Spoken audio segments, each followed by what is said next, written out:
Salut à tous, j'espère que vous allez bien. La dernière fois qu'on est venu ici, vous vous rappelez, c'était un vrai chantier. Mais ça y est, c'est terminé. Si vous le suivez déjà sur Instagram, The Hat Guy Monaco, bah vous avez probablement vu les avancements, mais si vous le suivez pas, vous allez les voir et ensuite vous allez le suivre. Ça m'étonnerait pas. Donc du coup, tada.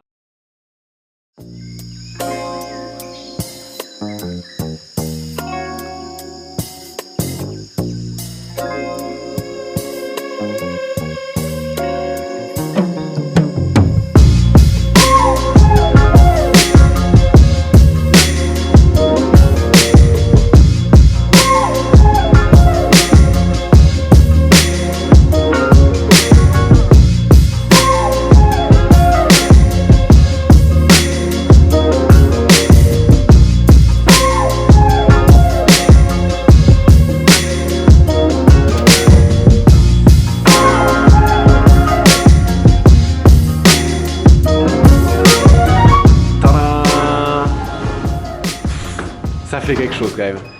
La dernière fois que je suis venu, il n'y avait pas de peinture par terre, il n'y avait pas de voiture, il n'y avait pas de lumière, il n'y avait rien. C'était un chantier poussiéreux. Et là, c'est fini et il y a toutes tes voitures. Ouais. Enfin, je suis venu voir, je suis revenu voir plutôt les voitures.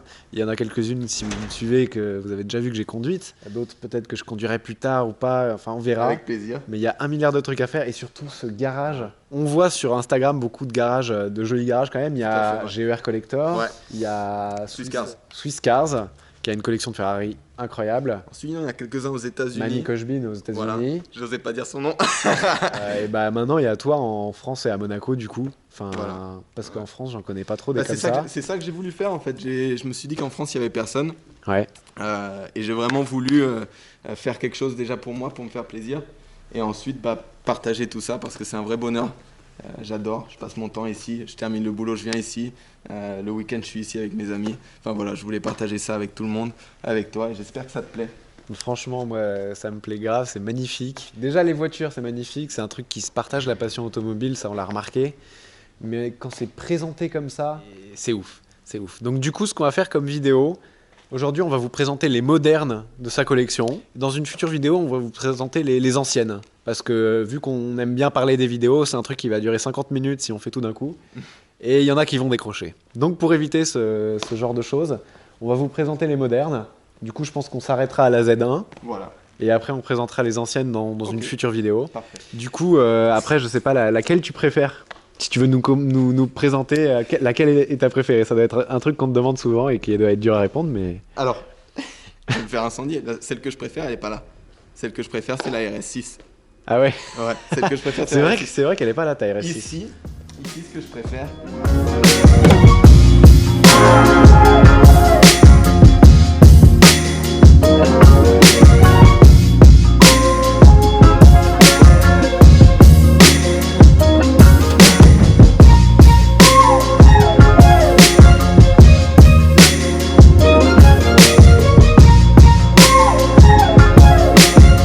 La Zagato. Donc, qu'est-ce que c'est? Aston Martin V12 Vantage Zagato. C'est ça. Alors en fait, Zagato, pour ceux qui ne savent pas, c'est un préparateur automobile. Pas forcément que Aston Martin, c'est un préparateur automobile. Donc là, il s'est occupé de cette Aston Martin V12 Vantage. Il en a fait un travail hallucinant, que ce soit intérieur ou extérieur. Il s'est refermé. Je t'invite à leur montrer le toit. Oui, C'est la signature vraiment. la signature de Zagato, pour ceux qui ne le savent pas, c'est ce toit qui est légèrement bombé, ça fait un creux comme ça. Zagato a aussi fait des Bentley, il y a une Carrera GT Zagato, et on voit très bien d'ici, parce qu'il y a le reflet de la lumière, le toit fait une légère courbure vers le bas comme ça. C'est absolument magnifique, et il y a des aides un petit peu partout. Les portes s'ouvrent toujours légèrement vers le haut chez Aston Martin, et donc on a un intérieur quand même revisité de la Ouais, V12 voilà. Vantage. Les sièges sont pas d'origine, que ce soit la sellerie ou le siège en lui-même. Voilà. Ah ouais, Tout est même le refait. siège est différent. Même le siège est différent. Donc on a le Z de Zagato, on a la sellerie qui est spéciale à cette voiture. Ici le petit badge V12 Zagato en carbone. Le frein à main qui est à gauche sur Au milieu, la console centrale. il y a un petit logo. Ça, c'est Zagato aussi. C'est la silhouette de la voiture. Waouh, magnifique. Volant en Alcantara, j'avais pas vu. Ah, l'association du carbone avec le cuir, Cette couleur de cuir, c'est magnifique, quoi. C'est magnifique et du coup, on a aussi du carbone un peu partout. Ouais, partout. Alors ça, t'as pas le choix. La voiture, voilà, t'as 4 couleurs à choisir. Vert, ça c'est cette couleur. Rouge, Ouais. et les deux autres, je sais plus. Je sais plus. Moi, je l'ai acheté d'occasion, elle était comme ça. Et le badge rouge, elles l'ont toutes ou Ouais, elles l'ont toutes. c'est particulier à la Zagato? Tout à fait. La grille est différente, évidemment, elle est beaucoup plus grande. Alors, la grille, c'est tous les petits Z de Zagato, si tu regardes. Ça fait des aides, C'est des Z. C'est Zagato. Ouais. Petite lame en carbone en bas. Elle est vraiment béante cette bouche. Et franchement, c'est sympa d'avoir des plaques Monaco sur tes voitures parce que du coup, t'as pas à avoir une énorme plaque française. Là, je l'ai mis dans le pare-brise. Après, c'est vrai que quand tu la mets pas, ils sont assez cool aussi. Sachant qu'il n'y a rien qui a été fait sur cette voiture pour mettre la plaque. Ouais. Même les jantes sont pas d'origine. Des jantes un petit peu en flocon, noir, avec des énormes disques en céramique. Le petit Z ici, Zagato. Et la carrosserie est différente, c'est pas juste un. Ah non, c'est pas un body kit. Exactement, c'est pas un tout a body été kit refait. et c'est pas des petits bouts de carbone un petit peu partout. Là, vraiment, le toit, le capot, l'avant, les ailes arrière qui sont hyper sculptées, c'est magnifique. Et les phares, ils ressortent là. Les phares sont différents. Tout est différent. Même la vitre arrière est différente. Tout a été refait sur la voiture. Ouais. Ils ont pris le châssis, ils ont refait tout. Voilà, alors l'arrière, évidemment, tout en carbone ici. Les grosses sorties d'échappement. Les phares avec le petit Z incrusté dans le phare. L'aileron en carbone, franchement, c'est. Zen aussi ici. Ah ouais, ça fait un Z, en effet. Partout. Mais c'est subtil comme design. C'est pas un body kit Novitec, quoi. C'est particulier. C'est vraiment particulier, mais moi j'adore. Je la trouve. Et qu'est-ce que tu penses de la Vanquish Zagato? Bah, j'en avais une. Ah ouais? J'en avais une et je l'ai vendue parce que j'aimais pas trop. Qu'est-ce que t'en penses, toi? Ah, moi je la trouve. Franchement, honnêtement, je préfère la Vanquish Zagato à la V12. Putain, ouais, moi j'ai pas trop aimé cette voiture. Je sais pas pourquoi, je l'ai eu, j'ai eu le bon de commande, je l'ai vendu, faut pas le dire. Mais non, j'ai. Bon. Par Bon, on contre, reste. la Shooting Brake, Ouais, la Shooting Brake, Ah ouais. la nouvelle Vanquish Shooting Brake en Zagato. c'est pas mal. Voilà, ça c'est. Ouais. Moi, il m'a fait quelque chose la Vanquish Zagato. Bah là, on reste chez Aston Martin, on reste chez les Anglais.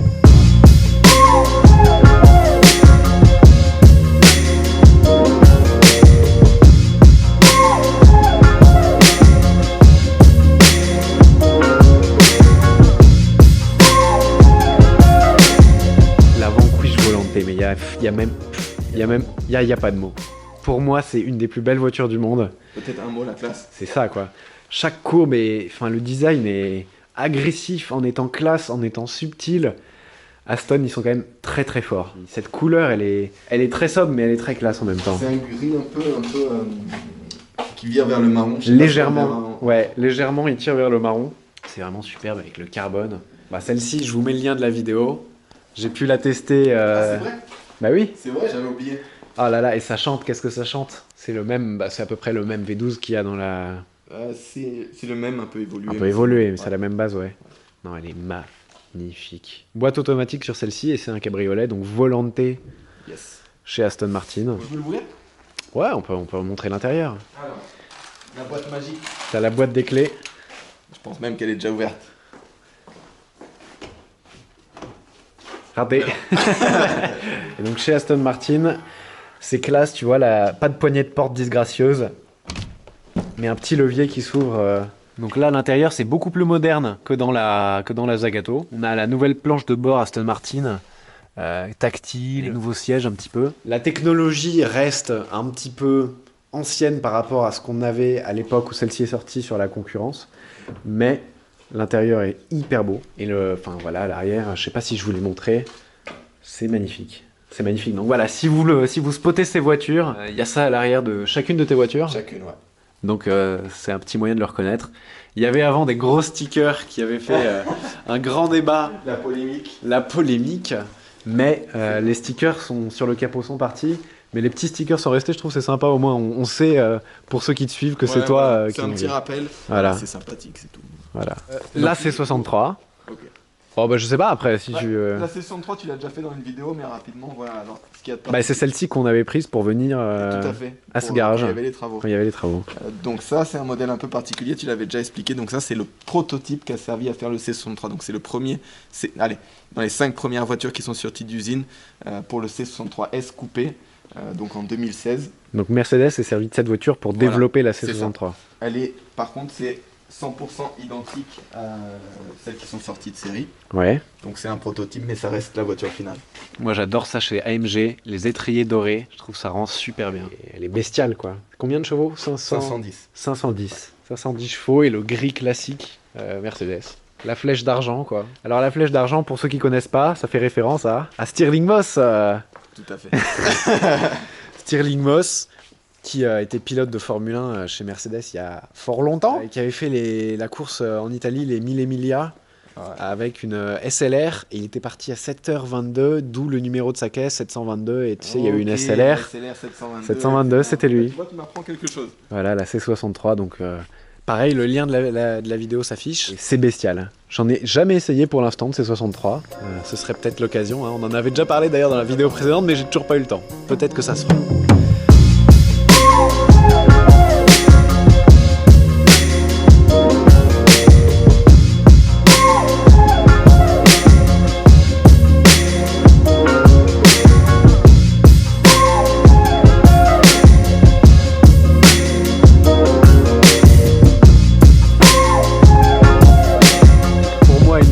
Spécial de ta collection quand même, que j'avais aussi essayé.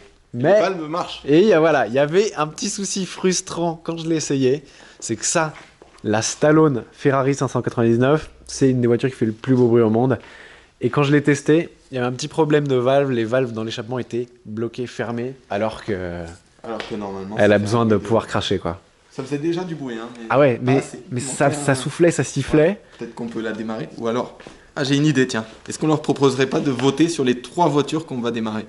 Dites dans les commentaires, parmi toutes les voitures qu'on va vous montrer ici, 3 voitures que vous souhaitez qu'on fasse écouter le bruit dans le garage. S'il vous plaît, mettez la Stallone quand même dedans. Moi, j'ai envie de l'entendre avec les valves ouvertes. Mettez un commentaire, ça peut être n'importe quelle voiture, mais 3 voitures dont vous voulez qu'on vous fasse entendre le bruit. On fera une vidéo du coup sur 3 voitures. Elle sera peut-être plus courte, mais histoire de les entendre et pas juste de les montrer. Donc la Stallone, qu'est-ce que c'est? La Stallone, c'est une 599 Ferrari. Ouais. Donc de 2009. Mansory a fait 6 voitures avec ce kit. Il en reste plus que 5 puisque une s'est plantée. Et il n'y en a eu que 6. Il n'y en a eu que 6. Ça, c'est la 4e. Il y en a une qui a Samuel Eto'o. Ouais. Si c'est ça, j'ai déjà vu à Paris une blanche et noire, ouais. Blanche, là c'est la sienne. Et il y en a une autre qui était dans le coin, une blanche aussi. Une blanche aussi. Et ça, c'était le même propriétaire d'ailleurs. C'était le même propriétaire qui avait celle-là et la blanche. Ah oui, d'accord, voilà. Il avait les deux. Il avait les deux. Donc là, voilà, moi ce que j'adore sur cette voiture, c'est l'échappement. C'est l'échappement. Ah ouais, alors le pot d'échappement, pour moi, ils ont mis un pot d'échappement de Veyron sur une Ferrari.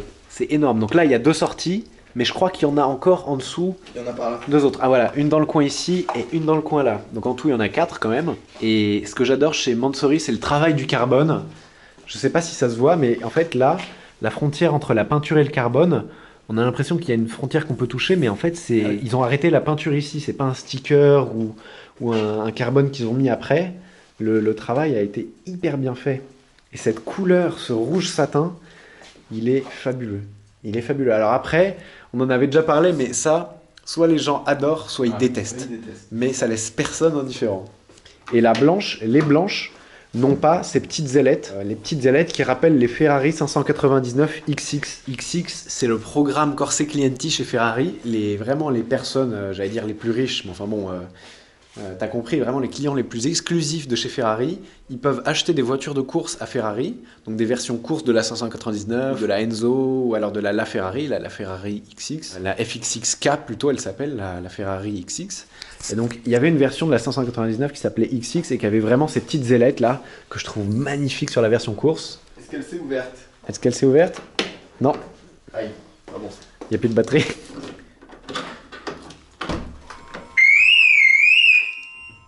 Bon, l'alarme marche encore. Donc ouais, ces petites ailettes, moi je trouve ça fabuleux. Et donc l'intérieur, bah pareil, je vous remets le lien de la vidéo, je sais plus, ça s'affiche là. C'était un jour d'été, il faisait tellement beau, c'était vraiment magnifique. J'avais conduit la F12 ce jour-là aussi. Mais donc là, est-ce que tu peux nous dire ce qu'elle a de particulier à l'intérieur Alors, à l'intérieur ou à l'extérieur rien de très particulier, finalement, à part des inserts Mansory, voilà, Ah oui, Stallone ici, sur le plancher, ou derrière là-bas. Sur les harnais, il y a les petites pochettes Mansory là. Et en haut des sièges. Et évidemment des sièges, ouais. Après, Ça c'est Mansory qui l'a fait aussi ou pas? Tout le reste, c'est d'origine. Ça c'est d'origine, d'accord. C'est une config un petit peu étonnante d'origine, je trouve. L'Alcantara de cette couleur, j'ai rarement vu ça, mais ça rend bien. Et quand tu l'allumes, il y a marqué 599 GTB. Ils n'ont pas touché au soft. Rien n'a été touché, donc là c'est là qu'on voit la différence entre Zagato et Mansory. C'est quand même. Mansory c'est plus du body kit. Voilà, là on est sur du body kit, hein, clairement. Ouais. Ça c'est un kit carrosserie qui a été posé sur une 599 GTB, quoi. Ouais.